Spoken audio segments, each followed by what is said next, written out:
Blessings, everyone. Today, the angels have been resonating, and they drew me to do the Archangel Oracles. And this is a deck by Diana Cooper. I've also been working with, this is a beautiful celestine sphere. This morning, every morning,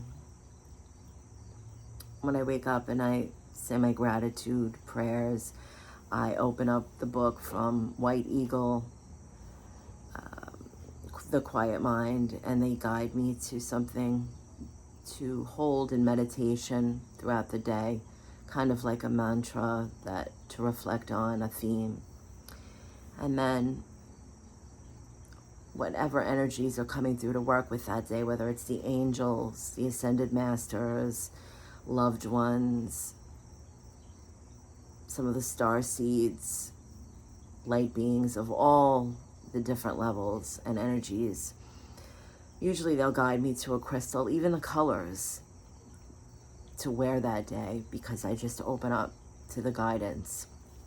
And so today was very earth tones, because they want Renee, the person, to be grounded in this beautiful, very high octave resonance that the angels come through. So it helps to stay clear.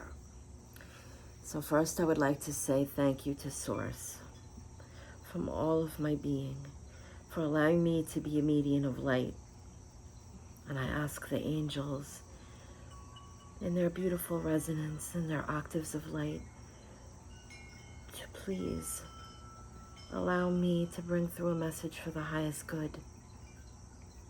Thank you. I'm grateful.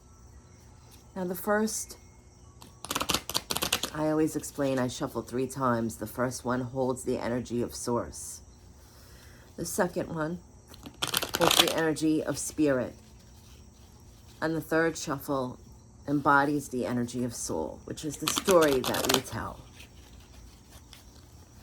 And then how I work it is after the cards have been shuffled, I just pull up on the deck. Spirit usually pulls a card out or will guide me when one has risen or moved out of the deck. They want this one. And this one today is Archangel Uriel. Come into harmony and balance. Use your power for peace. And whoops, I know the light is a little, there we go. And right away, I'm being reminded of a vision I was given last night. They always tie things in. So sometimes I'm not using this as a personal message, but it is relatable because they're letting me know that the theme is the same. Sometimes they will bring things through to me, even days beforehand, that might be something that's being spoke about. And so when I pull the oracle, I do this different than most people who read oracles, because I just use this as a tool to tune in here. And so it's not necessarily a full oracle reading, but it's a message, a guided message.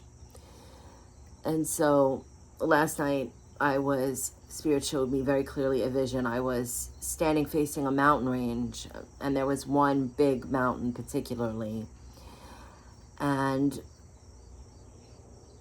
a pull. And over this mountain came a giant falcon, which I have not worked with falcon energy. So the falcon was at least, I would say, maybe 2 football stadiums wide. It was a huge creature that just, as it swooped down over my head, it came down from the mountain. I was standing there looking at it, and I felt a feeling that I was falling.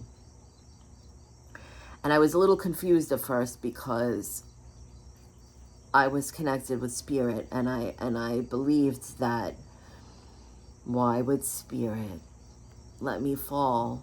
Is this creature going to lift me with it? But I didn't. I let fear take over, and I pulled back from the vision.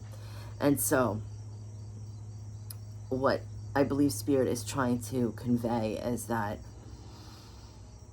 we need that trust above all.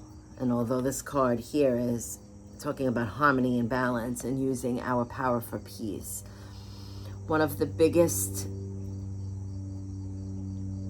most difficult hurdles, I think, for most of us that are awakening, expanding on the journey here, and recognizing, remembering what we're doing here, is getting rid of the fear and trusting what we're being shown, trusted what we're being guided to.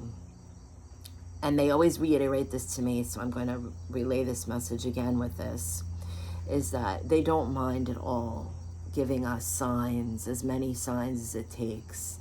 They don't mind giving us synchronicities and reminders when we are being shown something, to ask them to show us proof that we're hearing and understanding it, right? They don't mind, they understand, they know that that is difficult for us here, and we need that.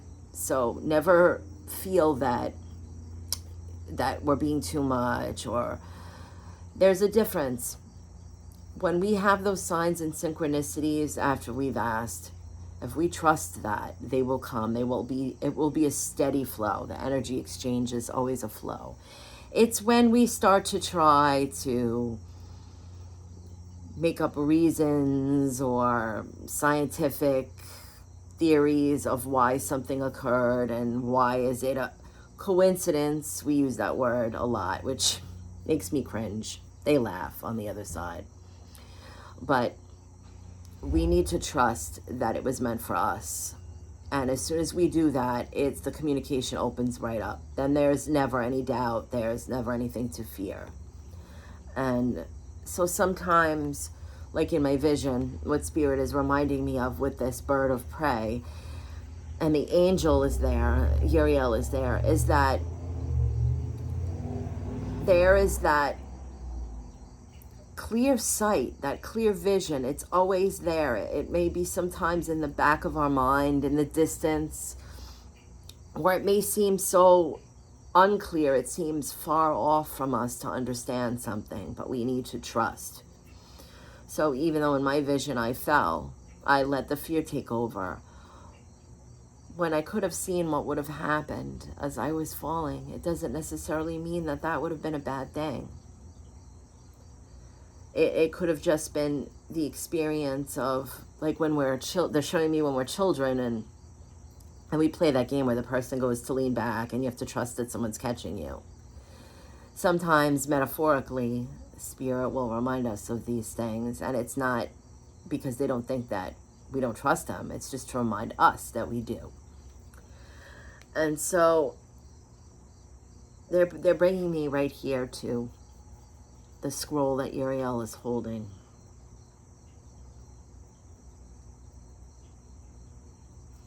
And they just want to remind us that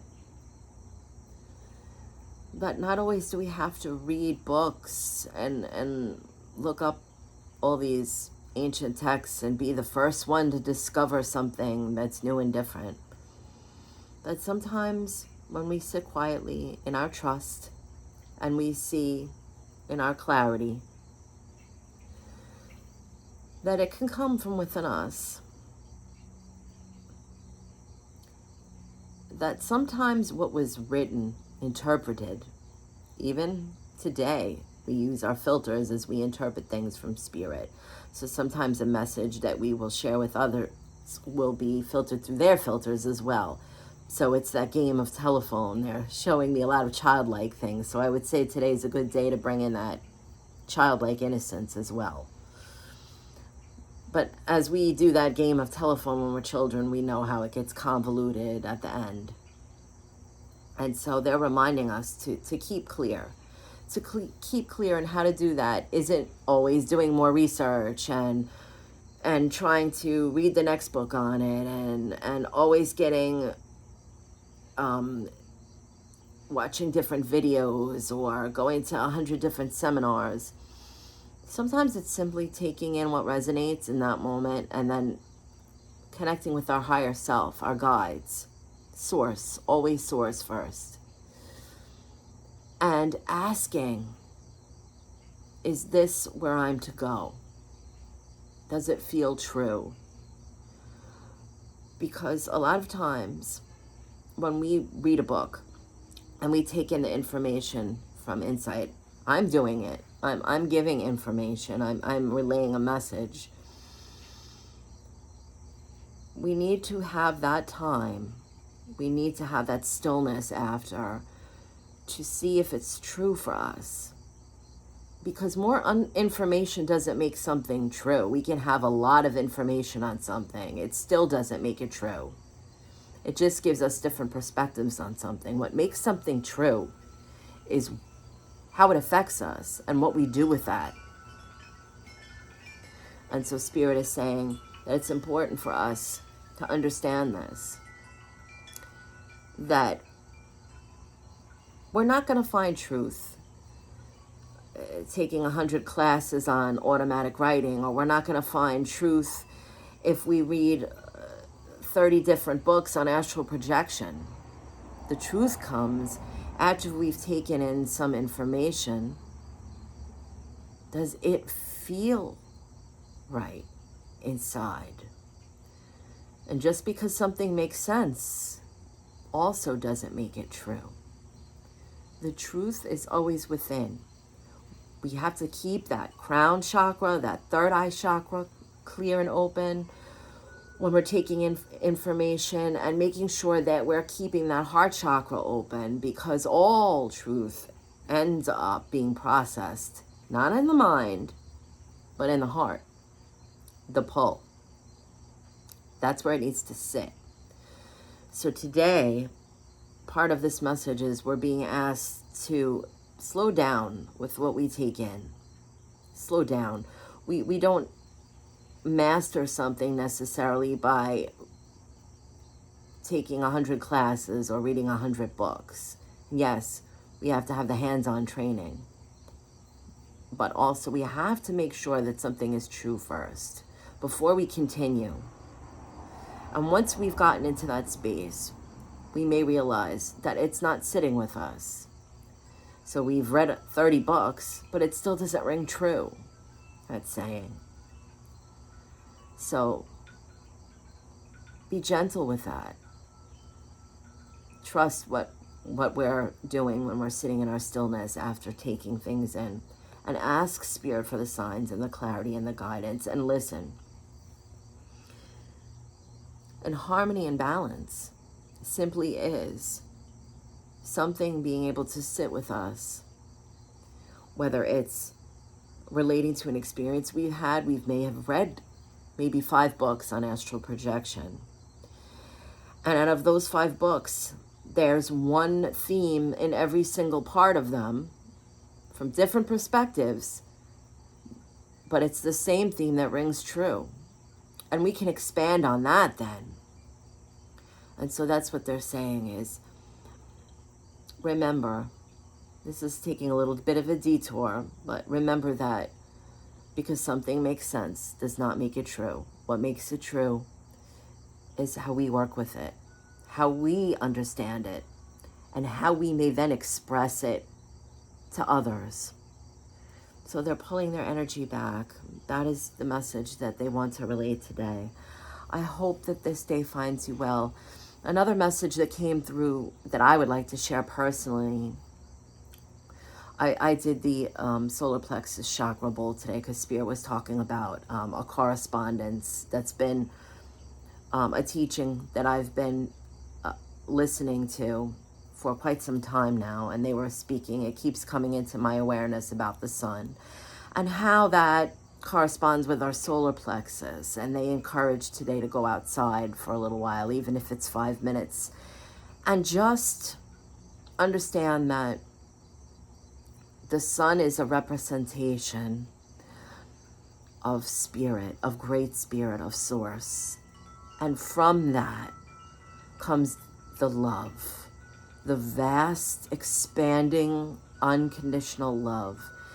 And by using that representation and listening and allowing the warmth and the heat to permeate, we're also clearing out the solar plexus and toning and resonating it to that octave, which is pure. It's divine. So many blessings, everyone. Much love. Have a beautiful and blessed day.